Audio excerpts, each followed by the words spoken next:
Hey, we're at the Window Film Conference here in Reno. I bumped into this gentleman over here, and he wanted to know more about podcasting. He's never been on a podcast before, but he is from somewhere up north. I had about a 2-minute conversation with him. He tints windows, and you're actually a really cool dude, man.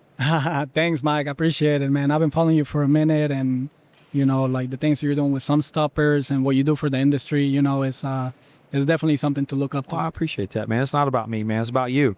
So tell me about you. Who are you?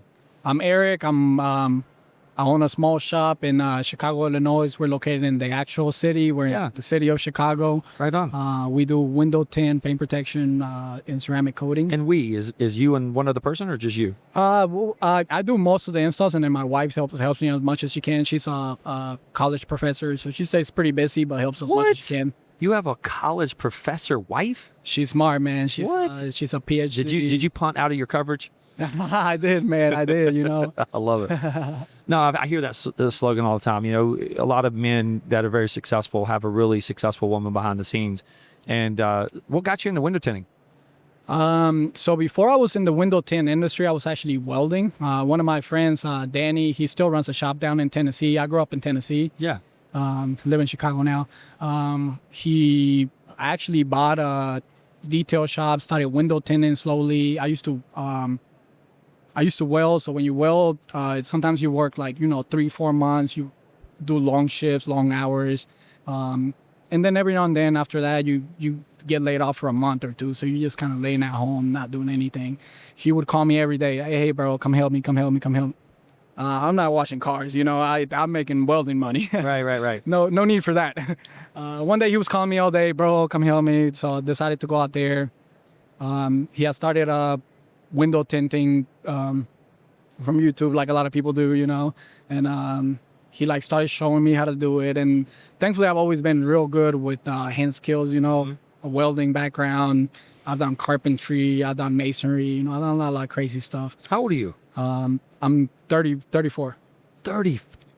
I've been working since I was 6, man. So next year I'll be 30 years in the work field. What do you mean 6 years old? Where from? Mexico. I grew up in Mexico till the age of 9. And what'd you do at 6 years old? So we used to go down to, they have these sand factories where you have to separate the gravel from the sand. So what we would do is they have these sheets. They have these big oars that kind of look like the window, like the window screens, So you're literally you're shoveling a bunch of sand on these boards, and then you're picking it up. At 6 years old? 6 years old, yeah. Are you allowed to do this? I mean, did your family? Back in the day too, in Mexico, the things get a little lawless, So your family's okay with you working at 6? Were they working there? I mean, our family comes, from literally nothing. So working from a young age has always been a thing within our family until maybe the last generation, So thankfully we were able to kind of turn that around. When did you get to the U.S.? Came here when I was 9. Who brought you here? My family, my dad, And they're in Chicago? Unfortunately, my dad passed. Didn't really have a good relationship with him, but he passed away a long time ago. So I couldn't really tell you what age I was, but the relationship was never really there. Right. So who were you close to here? Mostly my mom. She's the one that took care of us, all through middle school, high school. What did she do for work? She worked at a fast food restaurant. She also cleaned offices. She would start at 4 a.m, get home at 1 o'clock at night, and then next morning she would be up, sleep 2 hours, be up, doing that again, So That's insane, man. She taught us that work ethic, just get to it, work hard. I can tell you have a hustle. When I met you, I was like, man, you got a great hustle. You have a shop now, and you're in downtown Chicago, and you started with a friend of yours when you were welding. So when did you gravitate from welding to helping your buddy to go, holy shit, there's money in this tinting thing? So it was literally just a day of him just calling me all day. Hey, come help me. This is down in Tennessee. I was still in Tennessee. Oh, okay. I've been up in Chicago 6-7 years now. So yeah, he was calling me all day, talking me into going out, helping him wash some cars. At the end of the day, he's showing me the tint numbers after he's, gotten done tinting 5-6 cars. And, you know, I'm like thinking, I'm like, that's like some welding money right there. Don't have to travel, don't have to deal with a lot of the little extra stuff, you know. Also I've always, so before that, I've had like also a lot of like restaurant jobs and stuff. So I like to talk to people, you know. Oh, you're charismatic. I can already see it. After spending a year and a half under a hood, oh man, I was ready for that switch, you know. And then I was like, different feel, cleaner feel. You know, you're not breathing all those metal fumes. Even though you have all this ventilation, you're still breathing all this stuff. You know, I'm not like the most fit guy, but I do like to work out. You know, you start to feel the difference once you go on a little run. You're like, oh man, I can't breathe. What do you think it is? It has to be those metal fumes, though. You know, like. So you're tinting now. Tinting, In love it. Tennessee? No, in Chicago. I know, but you started in back Tennessee. then. Yeah, Tennessee. What moved Tennessee. you to Chicago? So, you know, relationship was going well with my wife, Terry, amazing person. You know, I was a party guy. You meet a lot of people, a lot of women and stuff. You know, you party a lot and you find the right person and that kind of hones you in. And She was from Chicago? no, she's actually from Boise, Idaho. She was Boise? she was getting her PhD in Tennessee. No way. Yeah. That's awesome. So yeah, so we started dating, we kick it off, and you know, like things were going great. She after graduating got her PhD. She actually taught 1 year in at UT, the University of Tennessee, and it was a 1 year contract. After that, they actually hired like a 10-year person, and she had to find a job, and we ended up in Chicago, which she has an amazing job, great career. So when you got to Chicago, you didn't know anybody?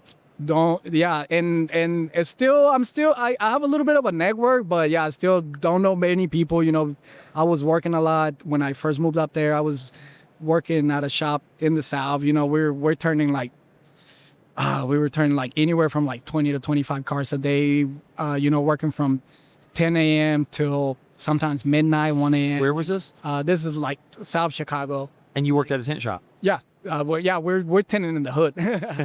We're just flipping them, bro. There's no quality here. How much were you charging? 180, 160 sometimes. You know, You're I just used, rolling. Yeah, I used to have conversations with the shop owner, and They still in business today? They're still in business. They're still doing it for about 180. You know, I keep up with it a little bit.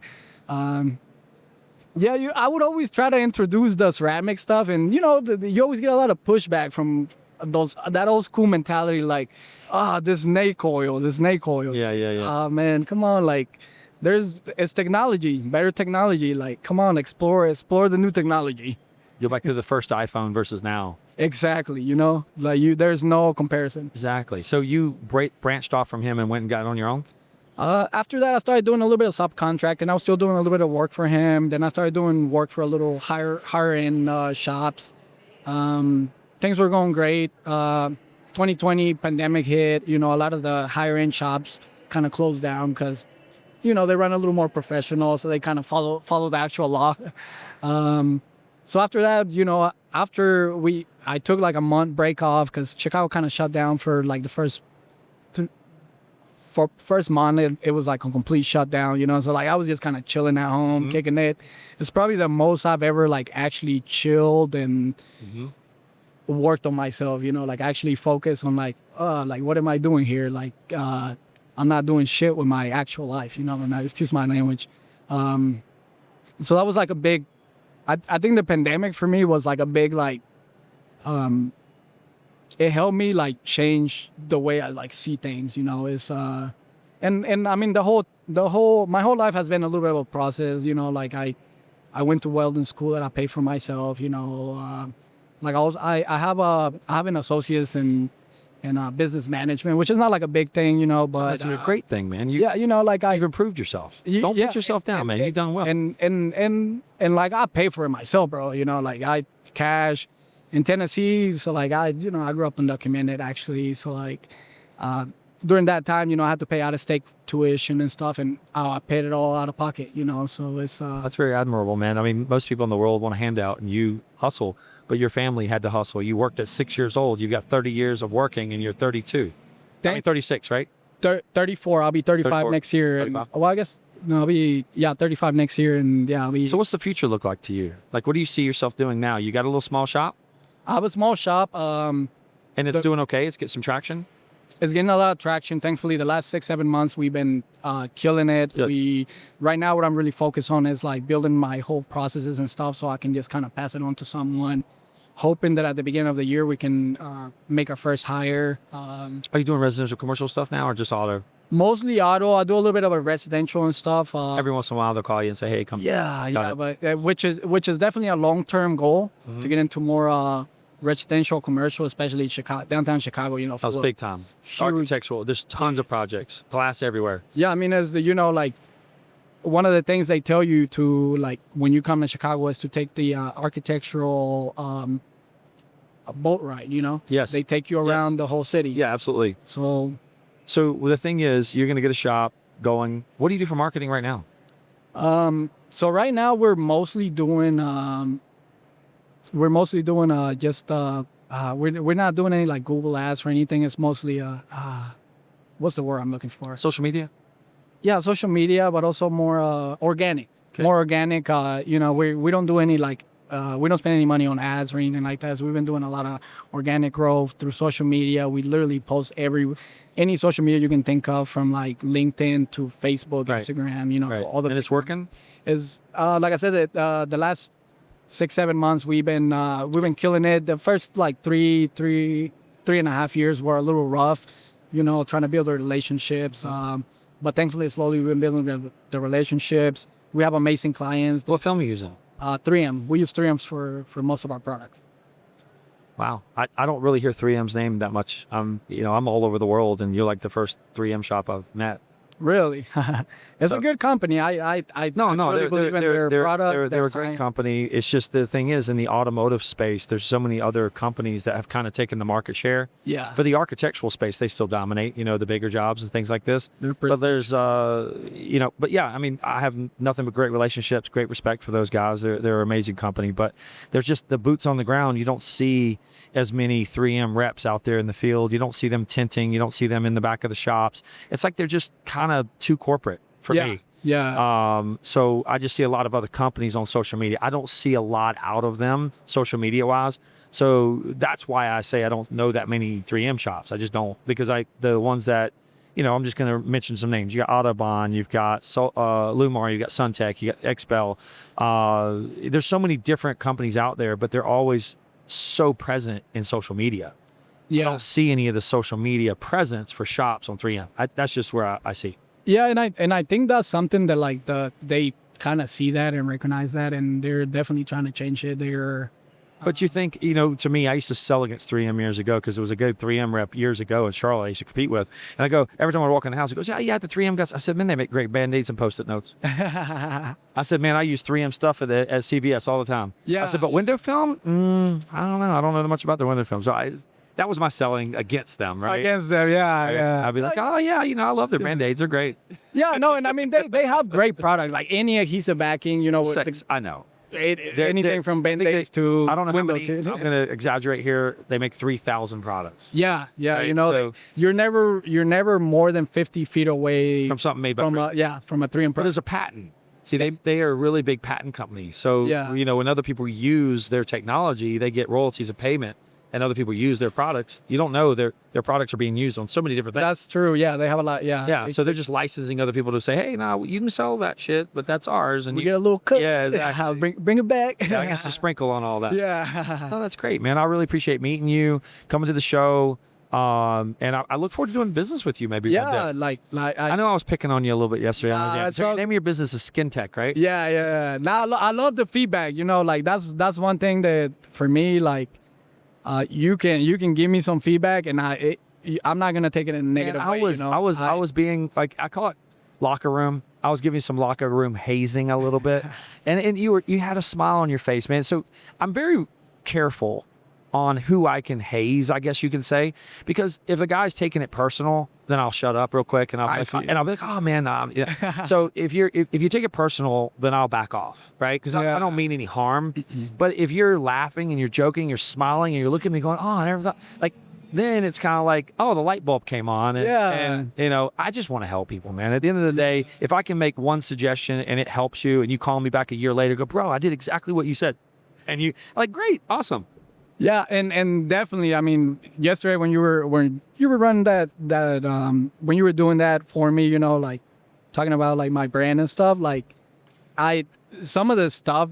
I mean, there was a lot of good stuff that you were saying, but like some of the stuff that you also mentioned in that, like I've had some of those thoughts, like just Well, I asked my girlfriend. sometimes She was keeping it a sitting little more next to me, and I go, "All right, baby, you heard Skintex. What is it?" She goes, "Oh, it's like a laser treatment for your skin."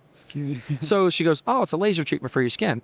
I understand what your methodology was behind the name, but the audience. So years ago, I heard a speaker tell me one time. He goes, "Listen, I don't really like social media." This is a speaker, right? Wealthy guy, speaks all over the world, and he goes, "I don't really like social media. I don't really want to be on social media, but that's where my audience is." And I have to appeal to my audience. If I want viewers, I have to go to where they are. Yeah. And I'm like, and that's when I kept kind of years ago, I was just like, screw this TikTok crap. That's for kids, and I don't want to do this. And that LinkedIn's for boring people. And then, so Adults. right. So I'm like, I like Facebook. I like Facebook. Facebook's good. I can kind of do everything I want on Facebook. Why do I need another one? Why can't I just stick to one?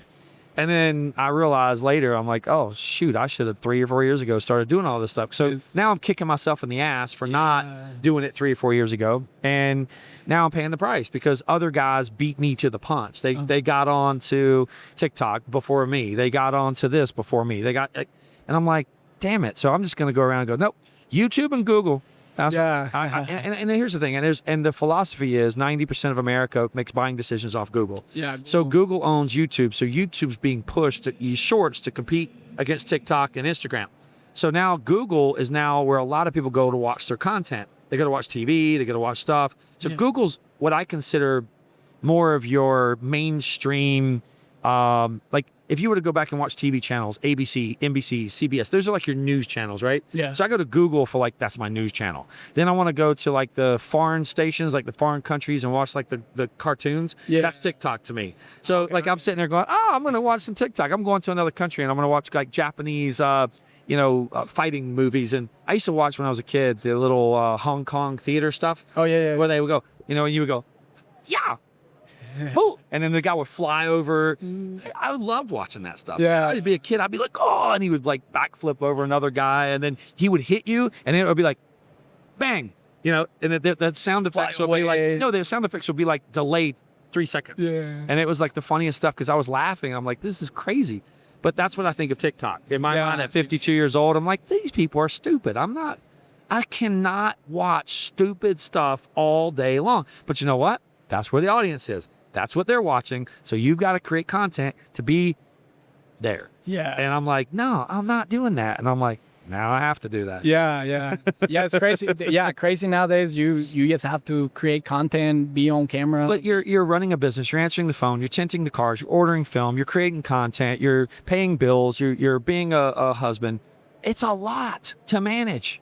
I think owning a business is the hardest thing in the world to do.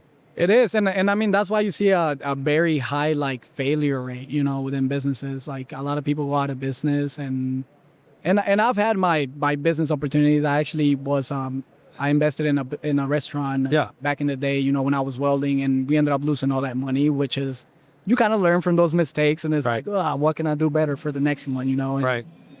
And yeah, like this one, we've been taking it slow. Our main focus is taking care of clients, building those relationships, like let them know that we're going to be here for the long term. If they need me in 10, 20 years, I can tell you one thing right now. You ever watch The Matrix? Yes. Do you ever, the Oracle where, Neo went in and talked to the Oracle? Yeah. And he was like, this is the Oracle. You got to just be the Oracle. Yeah. I'm the Oracle right now. And you know what I'm going to tell you? Bring it. You're the one. No, and I mean, you know what that means, right? You're the one. It means you're gonna make it. No, appreciate it, man. It means a lot to hearing it from you. Like I said, I do look up to you. No, you're gonna make I've been it. following you for a while, man. But you know why you're gonna make it? Because you're humble, you're outgoing, you're charismatic, you're personable, you smile. One thing I have coached businesses on, a smile. Do you know how many people want to do business with somebody that's smiling? Like if someone's cussing you out and you're like, and they keep yelling at you and you're like, and they keep yelling at you and you're like, They're going to stop yelling at you because you're smiling. Yeah, and you're still asking them like, how can I help you? Like, how can I make this right for you? You're like, I'll do it again. Yeah. You know, I just think if you're smiling, you're happy, and you have a genuine heart, I think you can read people within the first few minutes. You have a really good, genuine heart. You have a good work ethic. And I will tell you, whether we ever do business together, ever at all, my door's open to you. I respect you. I respect your hustle.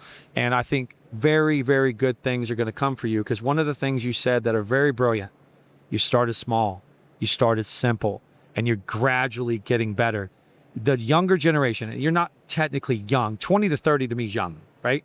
So if you're over 30, you've made mistakes. I feel like at 30, you're kind of like, yeah, I've made a lot of mistakes, right?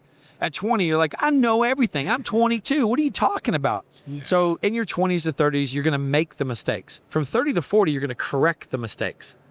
So I think you're now correcting the mistakes, and you're now going, you know what? I'm going to be a little bit delicate here. Let me take 1 foot out and test the water. Oh, it's not that cold.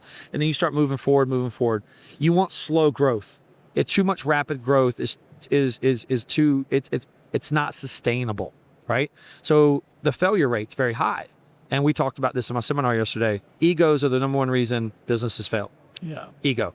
You don't seem like you have a very big ego. So I feel like, number one, when I look at business owners and I go, would you work for you? If you were to leave your company, come back as your twin brother or cousin, would you work for you? I think at this point in my previous life, no, but at this point, yes. Okay. You know, 20 to 30, I would not have worked for Mike Burke.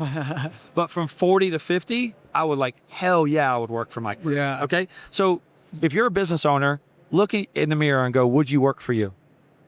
That's how I live my motto is like, would you work for you? And if you say yes, then you're doing the right things. Yeah. That's a great question. And if you're making enough money to support your family, support a car, if you're not making enough money to support your living, you're going to have to vacate this and go do something else. Yeah, totally. There's a certain cost of living, like a basic home, a basic car, 1 vacation a year, eating out every once in a while, having some entertainment. What does that monthly bill look like? Yeah. What kind of income do you need to make to sustain that, right? And I look at my employees. If they cannot have a sustainable income that's sustainable to maintain their life through me, they're going to leave me.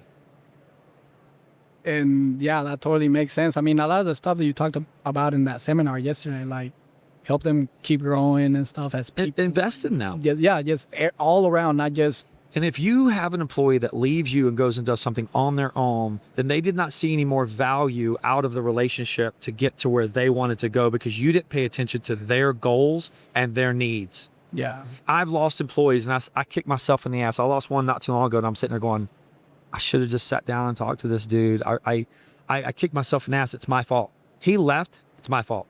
Nice. And I'm like, bro, I kicked myself in the ass, and I'm still learning, man. I'm 52 years old, and I'm sitting there going, I handled that one wrong. Yeah. And I go, I made a mistake. But you know what? It's the cost of the education that I just learned.